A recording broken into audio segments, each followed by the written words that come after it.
Hola gente, soy Juan y hoy vamos a estar viendo una pequeña introducción a los diodos. Así que comencemos. Bueno, lo primero que tenemos que saber a grandes rasgos es qué hace un diodo. Un diodo lo podemos pensar como si fuese una válvula hidráulica que deja pasar agua en un solo sentido. Eso es básicamente un diodo, un dispositivo que permite el flujo de corriente en un solo sentido, pero no en el contrario. Como vemos, el símbolo del diodo refleja eso. Tenemos una flecha que apunta el lado hacia el cual va a poder circular la corriente. Si miramos el lado contrario, vemos que tenemos como una pared que impide esa circulación. Acá tenemos un diodo real y vemos como la rayita del cátodo del símbolo se encuentra marcada con una línea de color gris. Lo que queremos saber es cómo funciona el diodo, y para eso vamos a tener que mirar un poquito de su estructura. Vamos a usar para eso un diodo de silicio. El cristal de silicio puro está formado por una malla cristalina que está basada en los enlaces covalentes de los átomos del silicio, que tienen 4 electrones en su banda de valencia.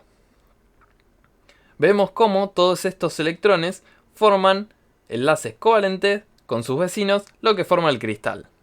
También tenemos que saber que, ya sea porque no estamos en el cero absoluto, es decir, que el cristal tiene temperatura distinta al 0 Kelvin, o cuando le incide luz al cristal, por un efecto que se llama efecto fotoeléctrico, estos electrones que están ocupados en los enlaces covalentes pueden salir de su lugar y convertirse en electrones libres.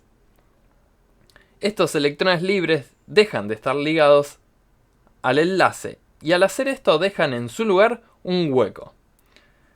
Al par electrón hueco se lo denomina justamente par electrón hueco. Después de un tiempo, ese electrón libre puede ser que se recombine con otro hueco de otro átomo, o que, por esas casualidades de la vida, se recombine con el del mismo. Lo que tenemos que saber es que todo el tiempo se van a estar generando pares electrón hueco nuevos y que siempre va a haber un proceso de recombinación por el aporte térmico de la temperatura o ya sea por la luz. En un cristal de silicio puro, la cantidad de electrones libres que hay y la cantidad de huecos es la misma. Siempre es la misma. Ahora, ¿qué pasaría a nosotros si a ese cristal le hacemos un proceso que se llama dopaje? En ese dopaje lo que estamos haciendo es cambiar algunos de los átomos de la red de silicio por otros átomos. En este caso estamos introduciendo átomos de antimonio que tienen 5 electrones en su capa de valencia. Es muy parecido al silicio, pero no es igual. Al hacer esa inserción lo que vamos a ver es que 4 de los electrones se usan para los enlaces covalentes con el silicio, pero queda un electrón libre de ese enlace. Dependiendo de la cantidad de átomos de antimonio que pongamos, vamos a ver que la cantidad de electrones libres cada vez va a ser mayor, superando ampliamente la cantidad de huecos que había antes. Es decir, que vamos a empezar a tener un semiconductor que ya no es simétrico desde su punto de vista de portadores, que son los huecos y los electrones. Si tenemos un exceso de electrones libres, vamos a ver que el semiconductor se llama de tipo N. En cambio, podemos hacer lo contrario y hacer una impurificación, por ejemplo, con boro. El boro tiene 3 electrones en su capa de valencia. Por lo tanto, nos van a estar faltando electrones y va a haber un exceso de huecos. Cuando en el material tenemos un exceso de huecos, vamos a ver que se forma un semiconductor tipo P. ¿Y para qué nos sirve esto? Estarán pensando. Bueno, para formar una juntura PN. Bueno, imaginemos que tenemos dos materiales, un material tipo P y un material tipo N. Lo primero que tenemos que ver es qué es esto. Bueno, imaginemos que cada uno de estos átomos son los que utilizamos para impurificar. En este caso, como el material es tipo P, podríamos pensar en boro. El boro tiene un hueco asociado, que lo representamos con el signo más. ¿Por qué le ponemos un menos acá? Porque imaginemos que al hueco este lo rellenamos con un electrón. Si lo rellenamos con un electrón, la carga neta de este pedacito en el espacio ya no sería 0. ¿Por qué? Porque el boro tiene 3 protones. Y en las cercanías ahora hay 4 electrones, no 3, porque usamos uno para rellenar el hueco que había dando vueltas. Entonces, la carga neta resultante va a ser negativa. Lo mismo del otro lado. Supongamos que tenemos, por ejemplo, antimonio, que tiene un electrón libre asociado. Si nosotros le retiramos ese electrón libre, en esa región del espacio vamos a tener una carga neta positiva, porque el antimonio tiene 5 protones. pero ahora solo hay 4 electrones asociados a su capa de valencia. Entonces, ¿qué pasa cuando nosotros hacemos un contacto físico entre estos dos materiales? Bueno, lo que va a pasar es que estos electrones libres se van a ver atraídos por los huecos que había de este lado. Entonces, lo que va a pasar es que los electrones libres de este lado se van a combinar con los huecos de este. Y en esta región del espacio va a quedar una zona libre de portadores. Los portadores ya dijimos que eran tanto los electrones libres como los huecos. Son los que pueden conducir de alguna forma u otra corriente eléctrica, digamos. Son los que presentan esa movilidad de carga eléctrica. ¿Por qué ahora no se siguen viendo atraídos estos electrones libres, por ejemplo, los que están marcados acá en azul por estos huecos? Muy simple, fijémonos que al hacer esto, de este lado tenemos una carga neta positiva más Q, y de este lado nos queda una carga neta negativa menos Q. Entonces aparece un campo eléctrico. Ese campo eléctrico está haciendo que estos electrones que están acá no puedan atravesar este lado para combinarse aquí. Porque el campo eléctrico apunta de derecha a izquierda y un electrón va a querer, por este campo eléctrico, irse hacia la derecha. Lo mismo para los huecos. El hueco no puede atravesar esta región. Esta región se la conoce como región de empobrecimiento o de agotamiento y no tiene portadores. Es decir, que se vuelve como si fuese un material aislante. No puede conducir la corriente eléctrica.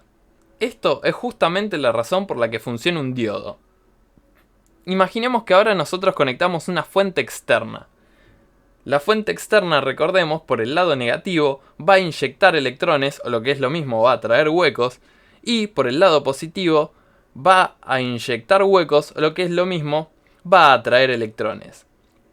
Si nosotros atraemos electrones del lado N, es decir que vamos a estar polarizando el diodo en inversa, lo que va a pasar es que los electrones que teníamos aquí nos los vamos a llevar, y lo que vamos a estar haciendo es agrandar esa zona de agotamiento, es decir que estamos haciendo que sea cada vez más aislante. Lo mismo con los huecos de aquí, estamos atrayendo los huecos, en realidad estamos inyectando electrones, pero de forma conceptual es la misma idea. Y lo que va a estar sucediendo es que también estamos agrandando esta zona de agotamiento, por lo que seguimos sin conducción eléctrica. Ahora la magia está cuando demos vuelta a esto. Imaginemos que polarizamos al diodo lo que decimos en directa, es decir que estamos coincidiendo el sentido que queremos hacer que la corriente circule con la que el diodo debería circular. ¿Qué va a pasar? Nosotros por el lado negativo vamos a estar inyectando electrones, inyectando electrones, inyectando electrones. Va a llegar un punto que con la ayuda de esta fuente externa vamos a poder sobrepasar el campo eléctrico que teníamos aquí en el medio y los electrones que están viniendo van a poder circular a través de la juntura del silicio y van a poder cerrar el circuito. Lo mismo con los huecos. En este caso la flecha de los huecos quedó mal dibujada, debería ir al revés. Y los huecos van a poder circular pasando la juntura hacia este lado. Lo importante de acá es que si polarizamos en directa estamos achicando esa región de agotamiento y le vamos a dar suficiente energía a los electrones para poder circular. Pero si polarizamos en la inversa, estamos agrandando la región de agotamiento, por lo que los electrones no van a poder circular. Esa es la magia de un diodo. Idealmente, si pensamos en la analogía de la válvula de agua, vamos a pensar que si estamos polarizando en directa, es decir que la corriente gira en el mismo sentido, la corriente convencional es la de huecos, va en el mismo sentido que nos indica la flecha, se debería comportar como una llave cerrada. Y si estamos polarizando en inversa, se debería comportar como una llave abierta. Esto se traduce en la característica BI del diodo. Vemos que en directa, o sea cuando BF tiende a ser positiva, la corriente crece según lo que demande el circuito. Es decir que para cualquier corriente positiva la tensión del diodo va a ser cero porque es una llave. Sin embargo, no importa cuánta tensión negativa le pongamos, el diodo no va a conducir, que es esta parte de la curva. ¿Por qué? Porque es una llave abierta. Ahora, ¿qué pasa? Que nosotros no vivimos en un mundo ideal. La característica real del diodo tiene esta forma que es más rara. ¿Por qué? Primero, tenemos que destacar esto, que es a partir de cuándo empieza a conducir el diodo. Y ese a partir de cuándo tiene que ver con esta diferencia de potencial interna que tiene la juntura PN, que es a partir de la cual los electrones pueden hacer el salto de la región de agotamiento. Idealmente sería 0, pero en la realidad no es 0. Es 0,7 aproximadamente para el silicio y 0,3 para los diodos de germanio. A partir de ahí se produce un crecimiento muy grande de la corriente, que no es perfectamente vertical, sino que tiene más bien una forma exponencial. Además, en inversa, tiene una pequeña corriente de fuga. No es que el diodo aísla de manera perfecta, sino que algunos electrones, por procesos que en este momento no nos interesan, pueden circular. Pero es una corriente, como vemos, muy pero muy pequeña. Estamos hablando de microamperes, o sea, por 10 a la menos 6 amperes.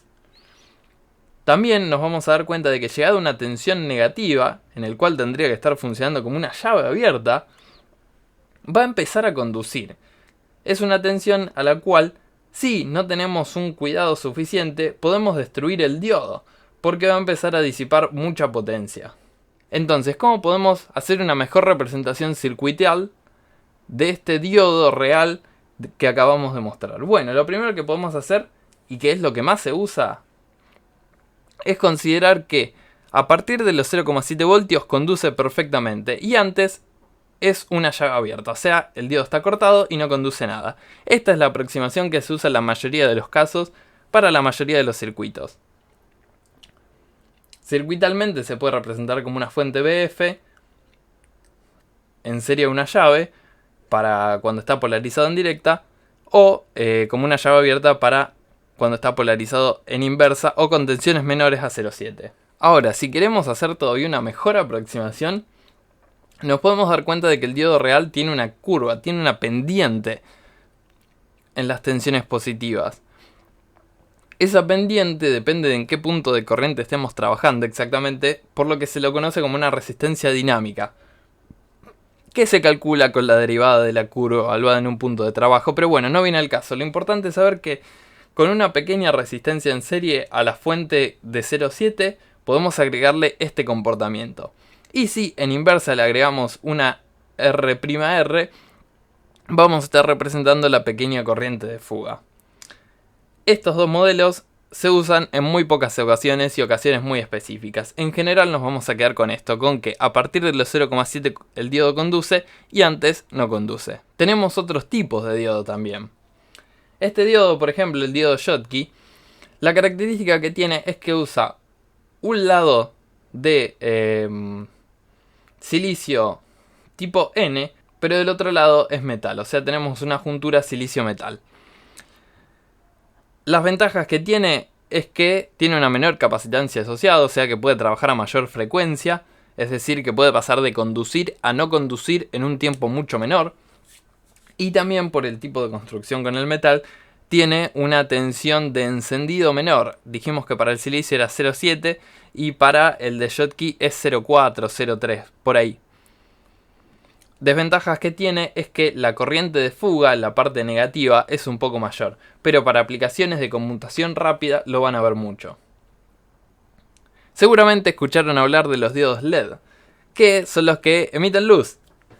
Bueno, gracias a cómo funciona internamente el proceso de recombinación de los pares de electrón huecos en la juntura y en las cercanías, podemos hacer que los diodos emitan luz. Dependiendo de qué materiales exactamente se usan para esa juntura y para la impurificación, vamos a lograr distintos colores. Y bueno, debido a esa física asociada con los materiales, vamos a tener que las tensiones de los diodos, dependientes de su corriente, van a diferir según el color. Lo importante a saber acá es que se comporta de igual manera que un diodo. Va a conducir en directa y en inversa no. Nada más que la tensión, en vez de ser 0,7, será 1,8, 2 voltios, 2,8, dependiendo del color. Y si pensamos en que un diodo LED emite luz, debemos pensar que también existe un diodo que recibe luz. Y esto es un fotodiodo. Un fotodiodo se usa en la región principalmente de inversa, en la cual la corriente de fuga es dependiente de la cantidad de luz que recibe. Es decir, si nosotros le fijamos una tensión en inversa dada, la corriente que va a circular por él va a depender de la luz. Por lo tanto, tenemos una forma de detectar la cantidad de luz que tenemos en el ambiente basadas en un dispositivo semiconductor. Los paneles solares funcionan algo parecido, pero en vez de trabajar en esta zona, en la cual tenemos corriente negativa y tensión negativa, va a trabajar en esta zona. Pero eso ya es un tema para otro video. Ya que estamos hablando de tensiones negativas y corrientes negativas, tenemos que darle una mención muy especial al Zener. Dijimos que esta región de trabajo de un diodo era muy peligrosa, porque si no la controlábamos bien podíamos quemar el diodo. Bueno, los diodos Zener se aprovechan de esta propiedad. ¿Y cómo funciona? Bueno, el diodo Zener tiene una tensión muy pero muy constante, a la cual a partir de una corriente mínima se queda ahí clavado. Es decir, que entre Imin e Izmax que le circule en inversa, la tensión va a ser casi la misma. Por lo tanto, el uso casi evidente que se le da es como regulador de tensión. ¿Por qué? Porque si yo logro que la corriente se quede entre estos dos entornos, sé que la diferencia de potencial en el diodo va a ser casi constante. Y es lo que tenemos acá. Si esta IZ podemos hacer que quede entre Izmin e Izmax, vamos a poder alimentar una carga con tensión constante independientemente de lo que esté haciendo la tensión en este punto. Es decir que estamos haciendo un recorte de la tensión de entrada, pero que no depende de la tensión de entrada, depende de la tensión de Zener del diodo. Tenemos algo parecido que es un diodo TBS, que es un diodo supresor de voltaje transitorio, de ahí las siglas, que lo que hace es cuando viene un pico de tensión muy grande, el diodo actúa como si fuese un Zener y recorta esa tensión para que la carga no se vea afectada. Tenemos también TBS que son bidireccionales, que es decir que no importa si el pico es positivo o negativo, lo recorta igual en ambos sentidos. Sería como dos diodos Zener puestos en antiserie, es decir, como si los dos quedasen apuntando con el símbolo negativo hacia el medio, de ahí que sale este símbolo. ¿Cuál es la diferencia con un diodo Zener? Está hecho normalmente para trabajar en esta zona, es decir, que no conduzca. Solamente en un evento catastrófico conduce, que es cuando sucede esto, cuando se supera su tensión a la cual empieza a actuar. Cuando se supera ahí, empieza a recortar este pico excedente de tensión. Lógicamente va a disipar mucha potencia este dispositivo, pero solo por instantes de tiempo muy pero muy pequeños. De ahí que venga que es para transitorios, no está hecho para estar permanentemente disipando potencia como sí lo es un Zener, sino que para los transitorios de tensión los va a recortar y va a evitar que se nos destruya nuestra carga. Por último, quería hablar del diodo varicap. Nosotros dijimos que en una juntura PN teníamos una zona de agotamiento. Lo que podemos pensar es que cuanto más en inversa pongamos el diodo, más se va a agrandar esta región de agotamiento. Y también sabemos que en la región de agotamiento hay carga. Si hay carga separada por un medio, en este caso es por la misma juntura, que está a una distancia dada y tiene una superficie de contacto dada, podemos pensar en la fórmula de un capacitor. Y nos damos cuenta de que en esta juntura va a haber una capacidad. Esa capacidad asociada depende del tamaño de la zona de deserción. Y el tamaño de la zona de deserción depende de la tensión en inversa aplicada al diodo. Entonces, la capacidad de la juntura depende de la tensión inversa aplicada al diodo. Es decir que, cuanto mayor sea la tensión en inversa, menor va a ser la capacidad. Porque la distancia D que va a haber de la zona de deserción va a ser más grande. Es decir que la carga va a estar como más distribuida, más alejada. Entonces lo que logramos es un capacitor hecho por un semiconductor cuya capacidad depende de la tensión inversa. O sea que logramos un capacitor controlado por tensión. Y esto es algo que se usa mucho, pero mucho, en los circuitos de radiofrecuencia. Porque podemos usar tensión para controlar el valor de una capacidad muy pequeña.